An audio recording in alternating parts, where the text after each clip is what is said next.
The jungle was quiet in the way only Vietnam could be quiet. No birds, no insects, just the low, damp breath of the forest pressing in from every direction. For the men moving along the narrow trail, this silence felt familiar, almost comforting. They had walked paths like this dozens of times before. Same vegetation, same humidity, same procedures drilled into muscle memory. This patrol had been labeled routine, the kind of movement that barely registered as dangerous anymore. And that assumption would prove fatal. Before we go any further, take a moment to subscribe to the channel, leave a like, and share your thoughts in the comments. As this story unfolds, consider what you would have done in their place, and let others know your perspective. The patrol advanced in single file, boots sinking slightly into the damp earth. The point man scanned left and right, eyes trained on the tree line, while the rest followed the narrow corridor cut through thick vegetation. No gunfire had been reported in the area, no recent enemy sightings. Intelligence suggested Viet Cong units had moved deeper into the jungle days earlier. On paper, this trail was considered low risk. In reality, it was a perfect kill zone. In Vietnam, repetition was deadly. The same paths were used again and again because cutting new trails through the jungle took time, energy, and exposed units even more. Over weeks and months, those paths became predictable. And predictability was something the Viet Cong studied with ruthless patience. They watched how American patrols moved, where they paused, how far apart the soldiers spaced themselves, and how quickly they reacted to sudden noise. Every habit became data. Every routine became an opportunity. The men on this patrol did what they had been trained to do. Spacing was tight enough to maintain visual contact, but loose enough to avoid a single grenade wiping out the entire column. Weapons were carried at the ready, fingers close to triggers. The radio operator stayed near the center, protected but able to relay messages quickly. Nothing about their formation seemed careless, yet every step they took aligned perfectly with an ambush plan already set in motion. The trail curved slightly uphill, bordered by thick brush and tall trees whose canopies blocked most of the sunlight. Visibility dropped to just a few meters on either side. Unknown to the patrol, this section of trail had been prepared days in advance. Firing positions had been dug into the earth, camouflaged with leaves and branches. Tripwires were strung low across likely escape routes. Claymore mines were positioned to sweep the path with steel fragments.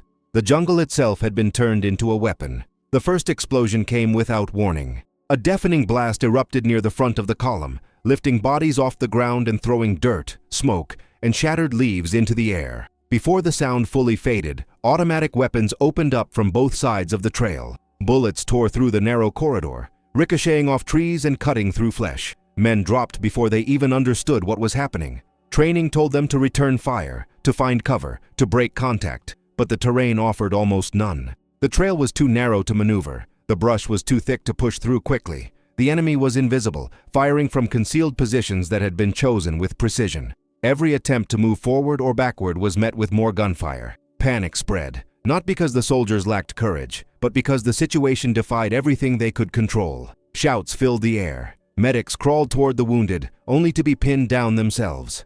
The radio crackled as desperate calls for support were sent out, but coordinates were hard to establish in the chaos. Smoke and dust reduced visibility even further. In minutes, what had begun as a simple patrol became a desperate fight for survival, with no clear way out.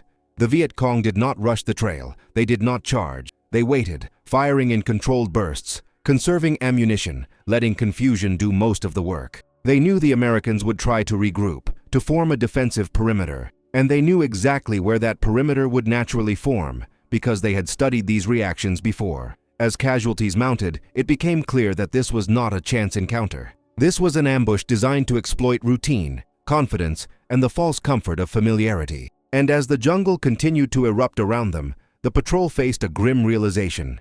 Every second they remained on that trail increased the number of men who would never walk out of it alive. The firefight intensified as the seconds dragged on. The patrol leader tried to shout commands over the roar of gunfire and explosions, but sound dissolved into chaos. Orders were repeated, misunderstood, or lost entirely. Men hugged the ground, pressing their faces into wet soil, firing blindly toward muzzle flashes that appeared and vanished in the foliage. The enemy remained mostly unseen, their positions elevated slightly above the trail, giving them clear lines of fire into the trapped column. One of the most dangerous instincts in such moments was to bunch together. Under heavy fire, soldiers naturally gravitated toward one another, seeking protection in numbers. But the Viet Cong had anticipated this. As clusters formed along the trail, secondary explosives detonated, sending fragments through tightly packed groups. What felt like safety became another vulnerability, and the cost was immediate and brutal. The radio operator managed to transmit a fragmented distress call. His voice, strained and breathless, carried the weight of the situation without needing explanation. An ambush, heavy casualties, unknown enemy strength. The response came back with promises of air support and reinforcements, but time stretched mercilessly. In the jungle, minutes could feel like hours, and hours could mean the difference between evacuation and annihilation. The Viet Cong adjusted their fire with discipline. When the Americans attempted to push forward, bullets swept the front of the trail. When they tried to pull back, fire intensified from the rear. The ambush was elastic, tightening and loosening as needed to keep the patrol pinned in the deadliest possible zone. This was not chaos, it was control. Several soldiers tried to crawl off the trail into the brush, desperate to break the funnel of fire, but the vegetation was laced with hidden dangers. Punji stakes waited beneath leaves and mud, impaling legs and hands. Tripwires triggered grenades that exploded at waist height. The jungle punished every deviation as harshly as it punished staying still. There was no good choice, only slightly less terrible ones. Medics worked with grim determination. Bandages were soaked through almost instantly.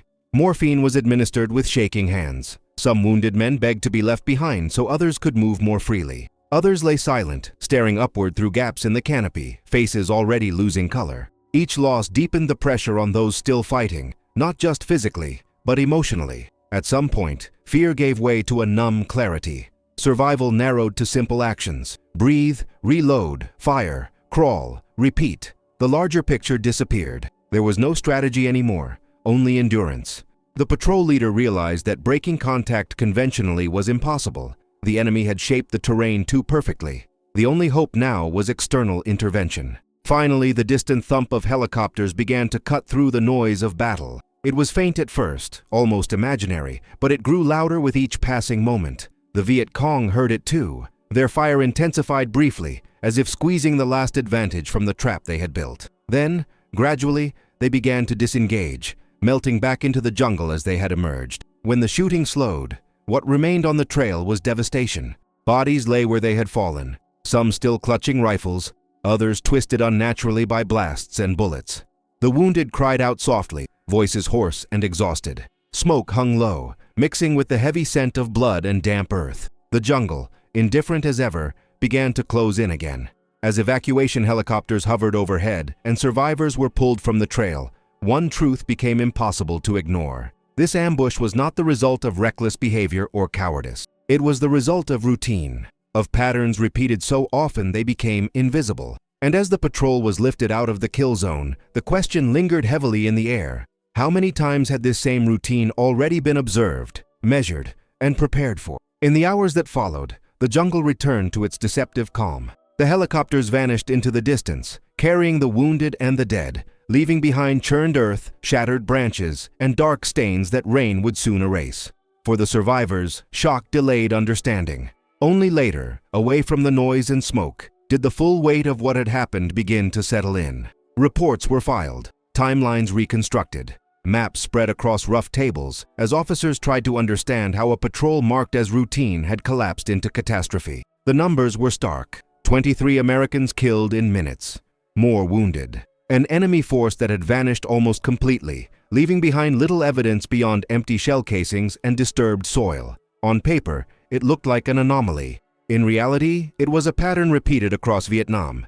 The problem was not a lack of training, it was overfamiliarity. In the jungle, success often depended on discipline and consistency. Units were taught to move quietly, to follow existing trails, to minimize unnecessary exposure. These practices saved lives in countless situations, but over time, they also created habits the enemy could predict with precision. What was once smart procedure became rigid behavior. The Viet Cong understood this better than anyone. They did not need superior weapons or overwhelming numbers. They needed patience. Days, sometimes weeks, were spent observing American movements. They counted steps between pauses. They noted where patrols slowed down, where they instinctively looked left instead of right, where radios crackled most often. The jungle offered endless concealment, and the enemy used it to become invisible students of American behavior. This ambush had not been planned around one specific patrol. It had been designed for any patrol that followed the routine. The trail was the constant. Whoever walked it would trigger the same deadly sequence.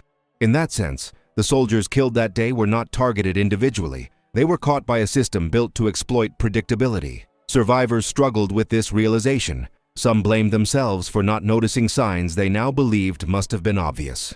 A snapped branch, an unnatural silence, a shape that did not belong. But hindsight was cruel. In a landscape where everything looked hostile, identifying the exact moment danger shifted from possible to certain was nearly impossible. The jungle always felt wrong. That feeling alone could not stop a patrol from moving forward. What haunted many of them most was how quickly everything had fallen apart. One moment, the patrol was advancing, alert but calm. The next, time fractured into noise, pain, and confusion. There had been no warning, no gradual escalation, just instant violence.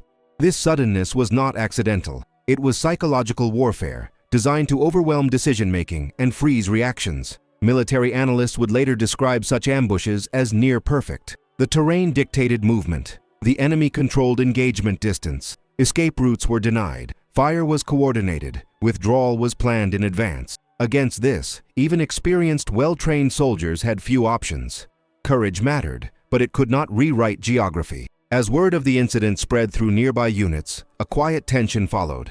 Every trail now seemed suspect. Every routine movement felt heavier. Some patrol leaders tried to vary routes, spacing, and timing. Others were constrained by orders, terrain, and logistics. The jungle did not offer infinite choices, and the enemy adapted just as quickly to changes as they had to routines.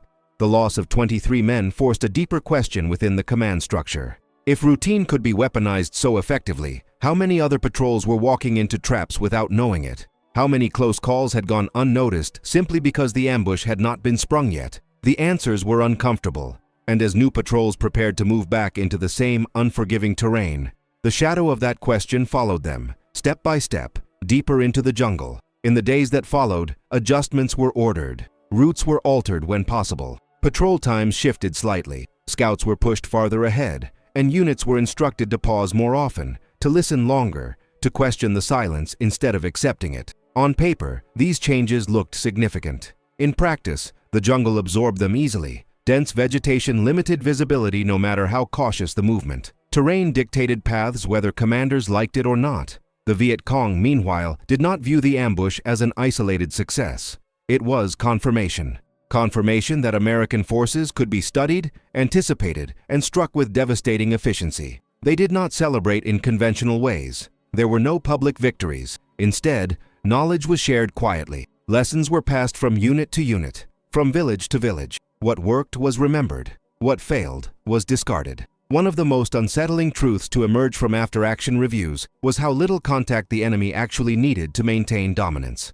They did not seek prolonged firefights. They sought moments. A few minutes of overwhelming violence were enough to inflict maximum damage and then disappear. This strategy conserved manpower and preserved the illusion that the jungle itself was hostile, not just the people moving within it. For American soldiers, this created a psychological burden that was harder to measure than casualties. Every patrol now carried the weight of expectation. Men watched the ground obsessively, scanning for signs that might or might not exist. Exhaustion deepened as nerves remained constantly taut. Sleep came in short, uneasy stretches. Fear was not loud, it was persistent. Some leaders began to question long-held assumptions. Was using established trails truly safer, or had it become an invitation? Was consistency protecting units or exposing them?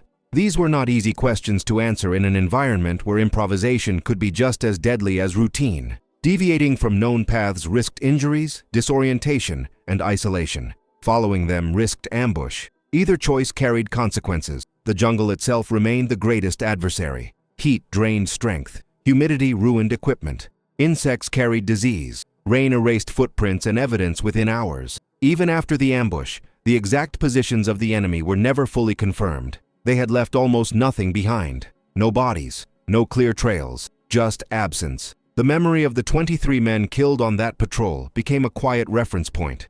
It was rarely spoken about directly, but it influenced decisions in subtle ways. Patrol leaders hesitated a fraction longer before entering narrow trails. Soldiers adjusted spacing instinctively. Radios were checked and rechecked. These small changes did not eliminate danger, but they reflected an evolving awareness. Yet the fundamental imbalance remained. The Viet Cong chose when and where to fight. They decided when the jungle would erupt and when it would remain silent. American forces reacted. Even overwhelming firepower could not be brought to bear if the enemy refused to remain visible long enough. Control belonged to those who could vanish. As the war dragged on, incidents like this accumulated. Each one reinforced the same lesson, learned again and again at a terrible cost. Routine in an adaptive battlefield was not neutral.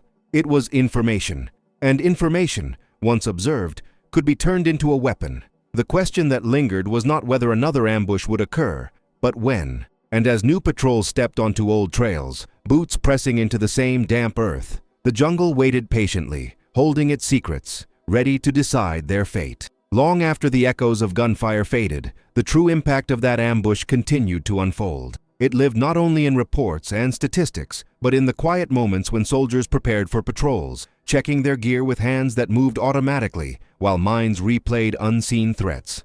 The deaths of 23 men became more than a tragic outcome. They became a warning etched into collective memory. Commanders eventually acknowledged a difficult reality. There was no such thing as a routine patrol in Vietnam. The label itself was dangerous. Every movement through the jungle carried equal potential for violence because the enemy did not operate on schedules or expectations. They operated on observation. What appeared calm was often only patient. This realization forced a gradual shift in mindset. Instead of assuming safety until proven otherwise, units were encouraged to assume risk at all times. Silence was no longer neutral. Familiar trails were no longer comforting. Repetition was questioned. Yet even with this awareness, the fundamental conditions of the war did not change. Terrain still constrained movement. Logistics still demanded predictability. And the enemy continued to adapt faster than doctrine could evolve. The Viet Cong's greatest strength was not firepower, but perception. They understood that war was fought as much in habits as in battles. By turning routine into vulnerability, they reshaped the battlefield without ever needing to hold ground. They did not need to defeat American forces everywhere, only in the moments that mattered most. For the families of those killed, explanations offered little comfort. Words like ambush, routine, and procedure could not fully account for the loss. What remained was absence, empty chairs, unanswered letters, futures erased in minutes on a narrow jungle trail thousands of miles from home. For those who survived, memory became its own terrain. Some remembered specific sounds, others the smell of wet earth mixed with smoke. Many remembered the silence just before everything exploded, a silence that would follow them long after they left Vietnam. Routine, once associated with safety, now carried an edge of menace.